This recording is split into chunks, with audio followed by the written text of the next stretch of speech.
Imagine standing in a supermarket with hundreds of foods around you, yet knowing that choosing what to eat is not only about taste, price, or nutrition.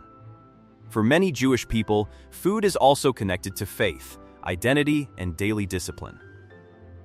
A meal can become a way of bringing ancient teachings into ordinary life. The word kosher comes from Hebrew and means suitable, proper, or fit. When food is described as kosher, it means that it follows the Jewish dietary laws known as Kashrut. These laws come mainly from the Torah, especially Leviticus and Deuteronomy. Over centuries, Jewish scholars explained how the commandments should be followed in daily life. For observant Jews, the deepest reason for keeping kosher is simple. It is a commandment from God. The rules are part of the covenant between God and the Jewish people. They are not followed simply because they may be healthy or practical. Although some rules may once have had practical benefits, this does not fully explain the tradition. Non-kosher food can be safe, while kosher food is not automatically healthy. Kosher describes religious suitability, not nutritional value. One important part of Kashrut concerns which animals may be eaten. According to the Torah, a land animal must have completely split hooves and chew its cud. Cattle, sheep, goats, and deer meet both conditions and may be kosher. Pigs have split hooves but do not chew their cud, so pork is forbidden. Camels chew their cud but do not have the required type of hoof, so they are also not kosher. For animals that live in water, the basic requirement is that they must have both fins and scales. Fish such as salmon, tuna, carp, and herring are generally kosher. The Torah also names birds that may not be eaten.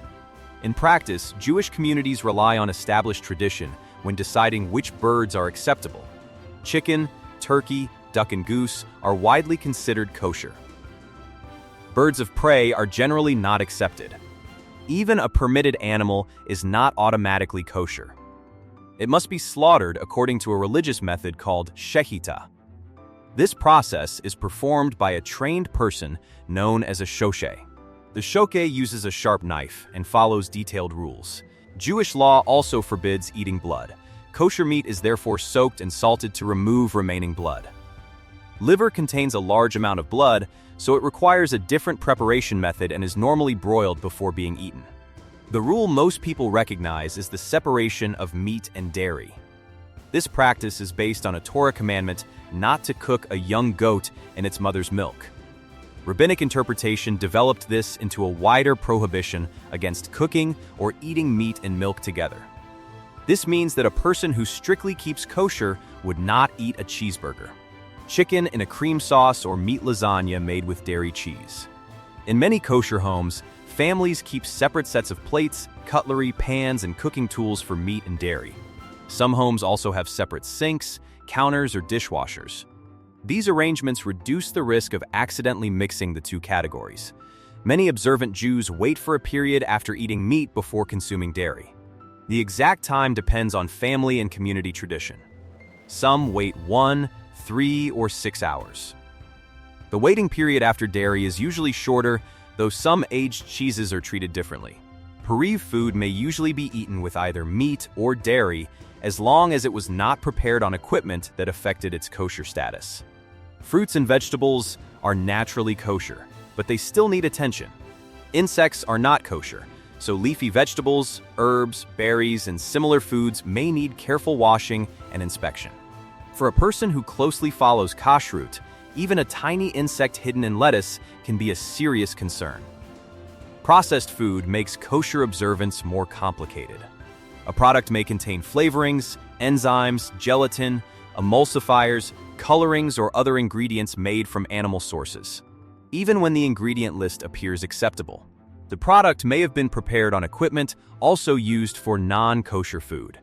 This is why many packaged foods carry a kosher certification symbol, often called a hechsher. A recognized kosher certifying organization checks the ingredients, manufacturing process, equipment, and cleaning procedures. The symbol tells consumers that the product has been supervised or approved according to particular kosher standards. Restaurants must also follow detailed rules. A restaurant does not become kosher simply by avoiding pork and shellfish. Its ingredients, cooking methods, utensils, storage, and kitchen equipment must meet kosher requirements. Many kosher restaurants operate under rabbinic supervision so customers can trust the food. Some kosher restaurants serve only dairy dishes, while others serve meat but no dairy, making prohibited mixtures easier to avoid. Passover brings additional dietary restrictions.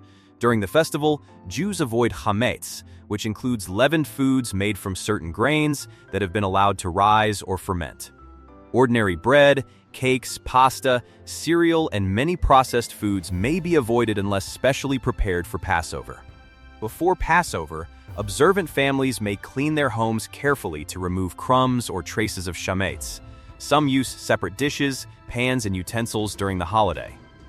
Foods that are kosher throughout the year are not always automatically kosher for Passover.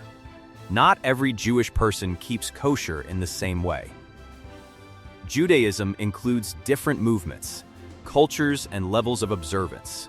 Orthodox Jews generally follow traditional Kashrut rules closely. Many conservative Jews also keep kosher, though individual practices vary. Some reform, secular or culturally, Jewish people may follow certain rules, while others do not keep kosher at all. One person may keep a fully kosher home but eat vegetarian food elsewhere.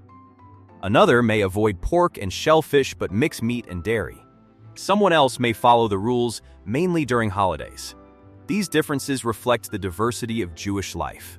For those who observe it, keeping kosher creates mindfulness.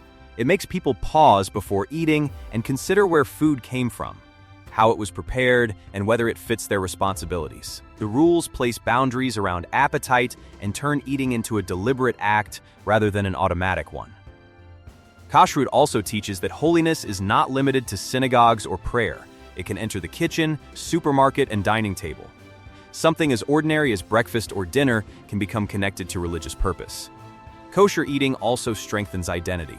Jewish communities have often lived among larger cultures with different customs, and distinctive food practices helped families preserve tradition. Recipes, holiday meals, and kitchen habits linked generations. Food also creates community.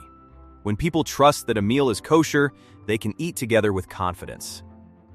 Weddings, religious celebrations, and community events often provide kosher food so observant guests can participate. Shared dietary standards help create belonging. To someone raised with them, they may feel natural. Each meal can become a quiet reminder of tradition, discipline, and spiritual purpose. In this way, eating kosher is not simply about what is placed on the plate. It is about turning an everyday human need into a daily expression of Jewish faith. Kosher food is a powerful expression of faith and tradition. If you enjoyed this video, like, subscribe, and turn on notifications for more fascinating stories. Thanks for watching.